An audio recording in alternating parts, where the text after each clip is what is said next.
मी शिवणकाम करायचे. माझी शिलाई मशीन खूपच जुनी होती. त्यामुळे मशीनमध्ये कधी-कधी कपडे देखील अडकायचे. माझा दीर दुसऱ्याच्या दुकानावर मोठमोठ्या इतर मशीन दुरुस्त करण्याचं काम करायचा. म्हणून जेव्हा माझी मशीन खराब झाली, तेव्हा ती त्या बाबतीत दीराला सांगितलं. तेव्हा माझा दीर बोलू लागला, की "वहीन तुमच्या मशिनीला तर गंज पकडला आहे." मी तर अडाणी बाई होते. मला त्याबदलं काही जास्त समजत नव्हतं. त्यामुळे मी माझ्या दीराला सांगितलं, की "जे काही करायचं आहे ते करा, पण लवकरात लवकर माझी मशीन दुरुस्त करून द्या." यावर माझा दीर बोलू लागला, की "वहीन ही मशीन घेऊन माझ्या खोलीत या. मी ही मशीन तिथेच दुरुस्त करेन." दीराच्या सांगण्यावरून जेव्हा मी मशीन घेऊन दीराच्या खोलीत गेले, तेव्हा तिथे गेल्यानंतर माझ्या दीराने मला असं काही सांगितलं, की ज्यामुळे माझी तर शुद्धच हरपली. माझं नाव पल्लवी आहे. माझं लग्न झालं होतं, परंतु माझ्या घराची परिस्थिती चांगली नसल्यामुळे मी शिवणकाम करण्याचा निर्णय घेतला. त्यासाठी माझ्याजवळ असलेली जी जुनी मशीन होती, ती मी बाहेर काढली आणि साफ केली आणि सोबतच आसपासच्या बायकांना देखील सांगितलं, की मी कपडे शिवून देत जाईन. थोड्या दिवसातच माझ्याकडे कपडे शिवून घेण्यासाठी घरामध्ये बायकांची गर्दी होऊ लागली. एक बाई घरामध्ये कपडे द्यायला यायची, तर दुसरी कपडे घेण्यासाठी यायची. असं करता करता माझं शिवणकाम खूप चांगलं चालू झालं. हळूहळू दूरवरून बायका माझ्याकडे कपडे शिवण्यासाठी घेऊन येऊ लागल्या. अशामध्ये माझ्यासाठी इतर सारे कपडे शिवणं जरा कठीण होऊ लागलं. माझं काम तर दिवसेंदिवस वाढू लागलं होतं, परंतु माझी कंबर आणि खांदे मशीनवर बसून बसून दुखू लागले होते. त्यामुळेच मी माझ्या परिसरातल्या 2 मुली माझ्या मदतीसाठी ठेवल्या. त्या कामाच्या बदल्यात मी त्या मुलींना शिवणकाम देखील शिकवायचे आणि थोडे बहुत पैसे देखील द्यायचे. त्या दोन्ही मुली त्यांच्या मशीन घेऊन माझ्या घरी येऊन काम करू लागल्या होत्या. त्या मुली नवीनच होत्या, त्यामुळे मी त्यांना मशीन कशी चालवायची, कपडे कसे शिवायचे हे सगळं काही शिकवायचे. थोडे दिवस तरी मी त्यांना हे सर्व शिकवत राहिले आणि जेव्हा त्यांना मशीनवर हात बसला, तेव्हा मी त्यांना माझ्याकडे आलेले कपडे देखील शिवायला देऊ लागले. परंतु त्या मुली या कामामध्ये नवीन असल्यामुळे कधी-कधी कपडे मशीनमध्ये अडकवायच्या, तर कधी मशीनचा टाकाच खराब करायच्या आणि मग यामुळे रोज-रोज त्यांच्या मशीन खराब होऊ लागल्या. एके दिवशी त्या दोन्ही मुलींपैकी एका मुलीची मशीन खराब झाली. मशीनमध्ये कापड अडकलं होतं. त्या मुलीने मशीन स्वतः दुरुस्त करण्याचा खूप प्रयत्न केला, परंतु मशीन काही दुरुस्त झाली नाही. नाईलाजाने मी त्या मुलीला म्हणाले, की "तू आता घरी जा आणि उद्या तुझी मशीन ठीक करून घेऊन ये." माझ्या सांगण्यावरून ती मुलगी घरी जाऊ लागली, की तेवढ्यात माझा दीर जेवणासाठी घरी आला. मी किचनमध्ये येऊन तिच्यासाठी जेवण गरम करू लागले. तेव्हा मी खिडकीतून पाहिले तर माझा दीर त्या मुलीला विचारत होता, की "तू इतक्या लवकर सुट्टी घेऊन घरी का जात आहेस?" दीराच्या त्या बोलण्यावरून ती मुलगी बोलू लागली, की "मशीनमध्ये कपडा अडकल्यामुळे माझी मशीन खराब झाली आहे. म्हणून ताईने सुट्टी दिली आहे. उद्या कुणाकडून तरी ही मशीन दुरुस्त करून घेऊन येईन. तेव्हा कपडे शिवायला पुन्हा येईन." त्या मुलीचं बोलणं ऐकून माझा दीर बोलू लागला, की "अरे हे काय बोलणं झालं? बाहेरून मशीन दुरुस्त करण्याची काय गरज आहे, जेव्हा घरामध्येच माणूस हजर आहे." मुलगी माझ्या दिराचं बोलणं ऐकून तिथेच थांबली आणि बोलू लागली, की "जर तुम्ही माझी मशीन दुरुस्त केली तर तुमचे खूप उपकार होतील." मुलीच्या त्या बोलण्यावर माझा दीर मशीन दुरुस्त करू लागला. तो बोलू लागला, की "तुझ्या मशीनला गंज चढला आहे. ही तर खूप जाम झाली आहे. सर्व्हिसिंग करावी लागेल." दिराच्या बोलण्यावरती मुलगी अगदी हैराण होऊन त्याला पाहू लागली. बोलू लागली, की "म्हणजे तुम्ही माझी मशीन दुरुस्त करू शकत नाहीत का?" मुलीच्या विचारण्यावर दीर हसत बोलू लागला, की "करेन ग, या कामामध्ये तर मी अगदी तरबेज आहे." असे म्हणत त्याने त्या मुलीला सांगितले, की "ही मशीन माझ्या खोलीत घेऊन ये. मी तिथेच ही मशीन दुरुस्त करेन." मशीन दुरुस्त करण्याचे सगळे हत्यारं माझ्या खोलीमध्येच आहे. त्यामुळे मशीन आतमध्ये ठीक करेन. दीराच्या सांगण्यावरून ती मुलगी मशीन घेऊन दीराच्या खोलीत गेली.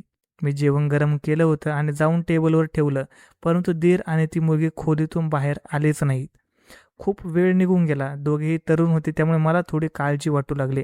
काही वेळ तरी मी वाट पाहिली. उगाचच दीराविरुद्ध संशय घेऊ इच्छित नव्हते. परंतु खूप वेळ निघून गेला. तेव्हा शेवटी वैतागून मी दीराच्या खोलीकडे जाऊ लागले. तेव्हा ती मुलगी मशीन घेऊन बाहेर निघाली आणि बोलू लागली, की "ताई, मशीन ठीक झाली आहे." हे ऐकून मी देखील खुश झाले आणि आम्ही आमच्या कामाला लागलो. थोड्या वेळानंतर दीर खोलीतून बाहेर निघाला आणि टेबलवर ठेवलेलं ताट घेऊन जेवू लागला. मग काही वेळाने जेवण झाल्यानंतर दीर बोलू लागला, की "यापुढे जर कोणाची मशीन खराब झाली तर मी ती दुरुस्त करून देईन." हे ऐकून मी देखील खूप खुश झाले, कारण या शिवणकामातून मला खूप सारे पैसे मिळत होते. त्यामुळे घराचा खर्च बऱ्यापैकी भागत होता. माझ्या लग्नाला 2 वर्षे झाली होती. मला मूलबाळ नव्हतं, कारण घरची परिस्थिती चांगली नसल्यामुळे माझा नवरा लग्नानंतर लगेचच पैसे कमवण्यासाठी बाहेरच्या देशात निघून गेला होता. 6 महिन्यांनी किंवा वर्षाच्या सुट्टीवर तो फक्त 4-5 दिवसासाठीच घरी यायचा. घरामध्ये सासू सासरे आणि एक दीर होता. सासू सासरे तर आजारी आणि म्हातारे होते. दिवसभर त्यांच्या खोलीमध्ये बसून आराम करत राहायचे. परंतु दीर खूप चांगला होता. तो 20 वर्षाचा होता आणि इतक्या कमी वयात शिक्षणासोबत दुसऱ्याच्या दुकानावर मोठमोठे मशीन दुरुस्त करण्याचं काम देखील करत होता. मी त्याला म्हणायचे की तू हे सर्व काम सोडून फक्त तुझ्या अभ्यासाकडे लक्ष दे. परंतु तो बोलायचा की वहिनी घर देखील चालवायचं आहे ना. शेवटी कधीपर्यंत सगळं ओझं माझ्या दादाच्या अंगावर टाकू.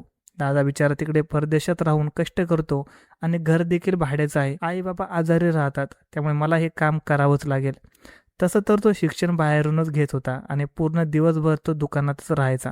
फक्त दुपारी जेवणाच्या वेळेसच घरी यायचा आणि तेव्हा काही ना काही काम नक्कीच करायचा. माझ्याजवळ येणाऱ्या मुलींची मशीन एक दिवसाआड नेहमीच खराब व्हायची. तेव्हा त्या दिराला सांगायच्या तर तो लगेच ती मशीन दुरुस्त करून द्यायचा. एके दिवशी मी कपडे शिवत होते आणि पुन्हा एकदा त्याच मुलीची मशीन खराब झाली. मला राग आला. मी तिला ओरडले की इतक्या दिवसापासून मी तुला शिलाई शिकवते, परंतु अजूनही तुला शिलाई करता येत नाही. मी असं ओरडल्यामुळे ती रडू लागली. मी देखील रागातच म्हणाले की तुझी मशीन उचल आणि घरी जा. परंतु त्याच वेळेला माझा दीर जेवणासाठी घरी आला आणि त्या मुलीला रडताना पाहून विचारू लागला, वहिनी ही माधुरी का रडत आहे? माझा दीर आसपासच्या सगळ्या मुलींना ओळखत होता, त्यामुळेच त्याला त्या मुलींची नावे चांगल्या प्रकारे माहीत होती. मी माझ्या दिराला म्हणाले की या मुलीने माझं डोकं खूपच खराब केलं आहे. असं वाटतं की हिला कामावरूनच काढून टाकावं. जाणून बुजून मशीन खराब करते. माझ्या बोलण्यावर दीर हसू लागला. तेव्हा मी म्हणाले की अरे मी इथे चिडले आहे आणि तू हसतोयस. मी जरा रागात होते, त्यामुळे दिराला देखील ओरडले. तर तो बोलू लागला की वहिनी तिचा काहीच दोष नाही. आजकालच्या मशीन लगेचच खराब होतात. तो जुना जमाना आता गेला जेव्हा आजी मशीन खरेदी करायची आणि तिची नात देखील तीच मशीन वापरायची. दिराच्या बोलण्यावर मी त्याला रागाने पाहू लागले. तेव्हा त्याने खिशातून मोबाईल काढला आणि बोलू लागला की वहिनी दादाने फोन केला होता. तू दादासोबत बोल, तुझा राग आपोआपच शांत होईल. नवऱ्याचं नाव ऐकून माझा रागही शांत झाला आणि मी थोडे लाजू लागले. माझा दीर देखील अगदीच खोडकर होता. तो नेहमीच माझी मस्करी करत राहायचा. खरं तर हे होतं की मागच्या कितीतरी दिवसापासून माझ्या नवऱ्याचं माझ्यासोबत बोलणं झालं नव्हतं. कारण की कदाचित तो बिझी होता. त्यामुळे रोज दिराला मी सांगायचे की मला त्यांना फोन लावून दे, जेणेकरून मी तुझ्या भावासोबत बोलू शकेन. परंतु तो प्रत्येक वेळेला सांगायचा की वहिनी आज पैसे नाहीत, उद्या फोन करून देईन. आणि या गोष्टीला खूप दिवस निघून गेले. कदाचित बाहेरच्या देशात कॉल करण्यासाठी माझ्या दिराच्या मोबाईलमध्ये पैसे नव्हते. परंतु आज माझ्या दिराने माझ्या हातात मोबाईल दिला तेव्हा मी सर्व काही विसरून गेले. मी फोन घेऊन माझ्या खोलीत आले. जवळजवळ अर्धा तास मी फोनवर बोलत होते. मग माझ्या सासू सासऱ्यांची देखील मी माझ्या नवऱ्यासोबत बोलणं करून दिलं. मग फोन कट झाल्यानंतर जेव्हा मी बाहेर आले तेव्हा दीर बाहेर नव्हता. ती एक मुलगी बोलू लागली की ती अजूनही माधुरीची मशीन दुरुस्त करत आहेत. तिने खोलीकडे इशारा केला तेव्हा मी थोडे हैराण झाले, कारण की अजूनही ती दोघे खोलीमध्येच होते. परंतु मी खोलीत जाण्यापूर्वीच ते खोलीतून बाहेर आले. तेव्हा मला विचार आला की मी अजूनपर्यंत दिरासाठी जेवण गरम केलं नाही. मी माझ्या कपाडावर हातच मारला. नवऱ्यासोबत बोलण्याच्या नादात मी माझ्या दिराला अजूनपर्यंत उपाशी ठेवलं होतं. दीर बाहेर निघाला तेव्हा मी त्याला म्हणाले की तू बस, मी आत्ता तुझ्यासाठी जेवण गरम करून आणते. परंतु दीर बोलू लागला की नको वहिनी, माझं पोट भरलं आहे, आज जेवणार नाही. असं म्हणत दीर हसतच बाहेर निघून गेला. तर मी माझ्या मशीनजवळ येऊन बसले. माहीत नाही त्याने कुठून पोट भरलं होतं. मी मनामध्ये विचार करू लागले जेव्हा माझी नजर त्या दोन्ही मुलींवर गेली, ज्या अगदी काहीतरी कुजबूज करत होत्या. माधुर त्या दुसऱ्या मुलीला अगदी हळूहळू आवाजात काहीतरी सांगत होती आणि तिचा चेहरा लाजेने लाल लाल झाला होता. हे पाहून मला राग आला. मी म्हणाले की माधुरी, तुझी मशीन ठीक झाली ना? माझ्या विचारण्यावर माधुरीने लगेच होकारार्थी मान हलवली. मग चल लवकर तुझं काम आटोप. माझ्या त्या बोलण्यावर त्या मुली काम करू लागल्या. तर मी काम करताना माझ्या नवऱ्याबद्दल विचार करू लागले. मी तर माझ्या नवऱ्याला मागच्या कित्येक महिन्यापासून तुम्ही घरी या असं सांगत होते. माझी खूप इच्छा होती की मी त्याला घरात पाहावं, परंतु नवरा बोलायचा की जर मी घरी आलो तर खूप सारा पैसा खर्च होईल. आता मला सध्या पैसे वाचवायचे आहेत. मला माहीत होतं की माझा नवरा खूप चांगला होता. तो एक एक रुपया वाचत होता जेणेकरून आमची परिस्थिती चांगली होऊ शकेल. परंतु नवऱ्याचा दुरावा मला खूपच उदास करत होता. माझी देखील इच्छा होती की भलेही त्यांनी कमी कमवले तरी चालेल, परंतु रोज घरी यावं, माझे सगळे हट्टे नखरे पुरावेत आणि मी देखील त्यांची सेवा करावी. परंतु हे सर्व इतकं सोपं नव्हतं. त्यामुळेच मी शांत होते आणि शिलाई करून माझं मन रमवण्याचा प्रयत्न करत होते. शिलाई करत मी जितका पैसे कमवायचे सर्व पैसा सासू सासऱ्यांच्या हातावर ठेवायचे. ते देखील खुश व्हायचे आणि माझा देखील वेळ चांगला जायचा. परंतु अलीकडे माझ्या हे लक्षात आलं होतं की शिलाई करणाऱ्या दोन्ही मुलींची मशीन हल्ली जरा जास्तच वेळा खराब होत होत्या. मी त्यांना खूप वेळा समजावलं होतं की मशीन अगदी व्यवस्थितपणे चालवायची, परंतु रोज त्या दोन्हीपैकी कोणा एका मुलीची मशीन खराब व्हायचीच. एक दिवस मी खूप खुश होते, कारण की त्या दिवशी सकाळी माझ्या नवऱ्याने मला फोन केला होता. परंतु मी जेव्हा कपडे शिवायला बसले तेव्हा आमच्या परिसरातील एक बाई आली आणि बोलू लागली की माझ्या मुलीचे लग्न आहे आणि माझी इच्छा आहे की तिचे सगळे ब्लाऊज तूच शिवावेस. त्या दिवसामध्ये माझ्याकडे जास्त काही काम नव्हतं, त्यामुळे मी देखील खुश झाले. मी म्हणाले की तुला अगदी वेळेवर सगळे कपडे शिवून देईन. ती शेजारची बाई मला आशीर्वाद देऊ लागली आणि मग तिने सगळे कपडे मला दिले. ती बाई गेल्यानंतर मी त्या दोन्ही मुलींना सांगितलं की आपल्याकडे खूप वेळ कमी आहे आणि काम जास्त, त्यामुळे तुम्ही दोघांनी तुमच्या मशीनला अगदी व्यवस्थित ठेवा. जर कोणी कामाच्या दरम्यान सांगितलं की तिची मशीन खराब झाली आहे, तर मग मी तिला कामावरून काढून टाकेल. माझ्या त्या बोलण्यावर एक मुलगी बोलू लागली, ताई आज तुमचा देर येईल तेव्हा आम्ही त्याच्याकडून आमच्या मशीन दुरुस्त करून घेऊ. त्या मुलीच्या चेहऱ्यावर थोडंसं हसू होतं. तिचं हसू मला समजू शकलं नाही. मी फक्त कपड्यांना चेक करत होते, त्यामुळे म्हणाले की ठीक आहे, माझ्याकडून परवानगी आहे. हे ऐकून माहीत नाही का त्या दोन्ही मुली एकदमच खुश झाल्या. मग दुपारी जेव्हा देर घरी आला तेव्हा सगळ्याजणी त्याच्या मागे पडल्या. तो बोलू लागला की मी सगळ्यांचा ठेका नाही घेतला, जाऊन दुसऱ्या कोणाकडून तरी तुमच्या मशीन दुरुस्त करून घ्या. तसेही तुम्ही माझ्याकडून फुकटमध्ये तुमचं काम करून घेतात. देराच्या त्या बोलण्यावर मी हसू लागले, तर त्या दोन्ही मुलींची तोंडं पडली. त्या मुली विचार करू लागल्या की आम्ही तुला काय देऊ शकतो. तर माझा देर बोलू लागला की काही ना काही तर द्यावंच लागेल. तेव्हा त्या मुली म्हणाल्या की जेव्हा तुझं लग्न होईल तेव्हा आम्ही तुझ्या बायकोसाठी छान ड्रेस शिवून देऊ. माझ्या त्या बोलण्यावर माझा दीर हसू लागला आणि बोलू लागला की अजूनही तुम्हा दोघांना इतके चांगले कपडे शिवता येत नाहीत, त्यामुळेच मला माफ करा, माझी वहिनीच माझ्या बायकोसाठी कपडे शिवेल. तो असं बोलून माझ्याकडे पाहू लागला. मी हसले आणि म्हणाले की माझा दीर अजूनही खूप लहान आहे. एका मुलीने अगदी हैराणीने माझ्याकडे पाहिलं आणि बोलू लागली की तुमचा दीर तर इतका उंच झाला आहे. दीर माझ्याकडे पाहू लागला या आशेने की वहिनी आता काय उत्तर देईल. त्याला या सगळ्या गप्पा गोष्टीमध्ये खूपच मज्जा येत होती, परंतु मला माहीत होते की माझ्या दीराचं वय अजूनही खूप कमी होतं. अजूनही बायका मुलांची जबाबदारी तो घेऊ शकत नव्हता आणि तसंही आमच्या घरातली परिस्थिती इतकी काही चांगली नव्हती. लग्न तर माझ्या नवऱ्याचं देखील केलं होतं, परंतु खराब परिस्थितीमुळे त्यांना माझ्यापासून दूर जावं लागलं. त्यामुळेच माझी अशी अजिबात इच्छा नव्हती की माझ्या दीराची बायको देखील माझ्याप्रमाणे तडफडत राहावी आणि तिने असं मरून मरून आयुष्य जगावं. त्यामुळेच मी त्या मुलींना अगदीच दरडावून सांगितले की उंच झाला याचा अर्थ काय आहे, याचं लग्न करावं. लग्नासाठी अजूनही खूप साऱ्या गोष्टींची गरज असते, त्यामुळेच आम्ही त्याचं 4 ते 5 वर्षानंतरच लग्न करू. हे ऐकून माझा दीर हसू लागला आणि मी त्या मुलींना सांगितलं की लवकरात लवकर तुमचं काम करा, तोपर्यंत मी माझ्या दीरासाठी जेवण गरम करते. असं बोलून मी किचनमध्ये येऊन त्यांचं जेवण गरम करू लागले. तर त्या मुली मात्र एक एक करून माझ्या दीराच्या खोली जाऊ लागल्या. माहीत नाही दीर आतमध्ये जाऊन काय जादू करत होता. मशीन तर अगदी मिनिटाचं ठीक करायचा. त्या दिवशी देखील माझ्या दीराने सगळ्या मुलींना मशीन अगदी व्यवस्थित करून दिल्या आणि मग त्याच्या दुकानावर निघून गेला. दुसऱ्या दिवसापासून मला खूप सारी काम करायची होती, त्यामुळेच कोणत्याच मुलीला मी डोकं वर करून दिलं नाही. त्या दिवशी माझा दीर देखील घरात आला नाही. कपडे खूप सारे होते, त्यामुळे मी देखील अगदी व्यस्त होते. मी विचार केला की लवकरात लवकर हे सगळं काम संपवून माझ्या माहेरी जाईन. किती दिवसापासून मी माझ्या माहेरी गेले नव्हते, परंतु मी त्या दिवशी जरा टेन्शनमध्ये आले जेव्हा माझी मशीन खराब झाली. कपड्यांचा एक ढीग बाजूला साचलेला होता. माझी अशी अजिबात इच्छा नव्हती की इतक्या महागड्या साड्यांचे ब्लाऊज माझ्या त्या मुलीने शिवावेत, कारण की त्यांच्या हातामध्ये अजूनही इतकी सफाई नव्हती.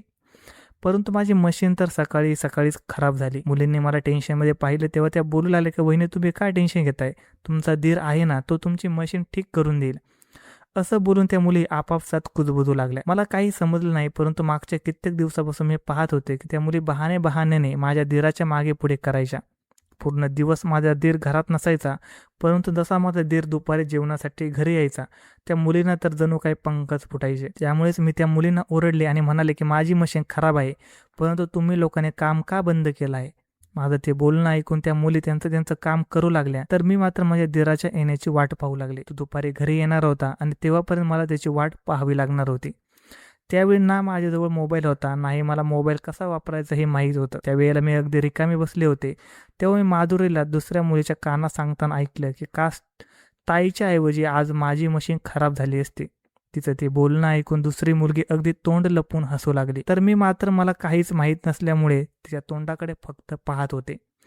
चेहऱ्यावरचं एक वेगळंच हसू होतं. तेव्हा मला आठवलं की सर्वात पहिले तर माधुरीची मशीन खराब झाली होती आणि माझा दीर त्याची मशीन त्याच्या खोलीत घेऊन गेला होता या गोष्टीने मला अगदी हैराण करून सोडलं. कदाचित त्या वेळेला मी रिकामी बसले होते, त्यामुळे माझ्या डोक्यात हे सगळे काही विचार येत होते. दुपार झाली तेव्हा माझा दीर घरी आला. मी अगदी आतुरतेने त्याची वाट पाहत होते. त्यामुळे दीराने जसा घरात पाय ठेवला, मी त्याला म्हणाले की आज तुझ्या वहिनीचीच मशीन खराब झाली आहे, लवकर मशीन दुरुस्त कर. मी तिथे इशारा केला जिथे माझी मशीन ठेवलेली होती.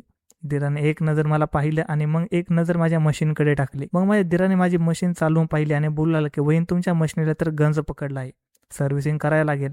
यावर मी दीराला सांगितले की मला याबद्दल जास्त काही माहीत नाही, तू हे सगळं कर. त्यानंतर मी विचार केला की आता हा मोठा झाला आहे, त्याच्या आधी तो काय चुकीचं पाऊल उचलेल, आपल्याला त्याचं लग्न लावून द्यायला पाहिजे. परंतु सासू बोलू लागली की याच्यासाठी मुलगी कुठून आणणार. मी म्हणाले की तुम्ही त्याची काळजी करू नका, तुम्ही ज्याला लहान मूल समजत आहात त्याने आधीपासून स्वतःसाठी मुलगी पसंत करून ठेवली आहे. मी माधुरीबद्दल माझ्या सासू सासऱ्यांना सांगितलं तर सासूने तोंडावर हातच ठेवला. सासू अगदी हैराणीने मला पाहू लागली.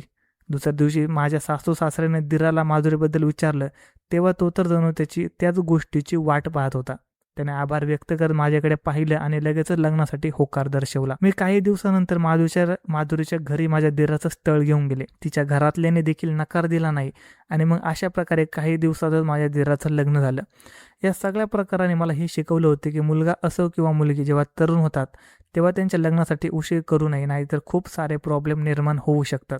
माधुरी आणि माझ्या दीराचं आधीपासूनच एकमेकावर प्रेम होतं, त्यामुळे माधुरी दीर आल्यानंतर अगदी अधीर होऊन तिच्या खोली जायची आणि खोलीत जाऊन प्रेमाच्या गप्पा गोष्टी करायची.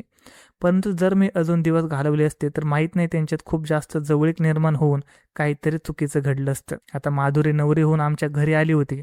आम्ही दोघे मिळून कपडे शिवू लागलो. घरातल्या बऱ्यापैकी खर्च आम्ही दोघे मिळूनच भागवायचो. माझा दीर देखील एका कंपनीत कामाला लागला होता. हळूहळू आमच्या घरीची परिस्थिती देखील आता सुधारली होती. त्यामुळे माझा नवराही परदेशातून कायमचा परत आला होता आणि आता येथेच भारतात राहून एका कंपनीत काम करत होता. त्यामुळे मी देखील आता खुश होते. तर मित्रांनो, कशी वाटली स्टोरी कमेंट करून नक्की सांगा. आम्ही नेहमी तुमच्या कमेंट्स आणि लाईकची वाट बघत असतो. आणि स्टोरी आवडली असेल तर चॅनलला सबस्क्राईब करायला पण विसरू नका. धन्यवाद.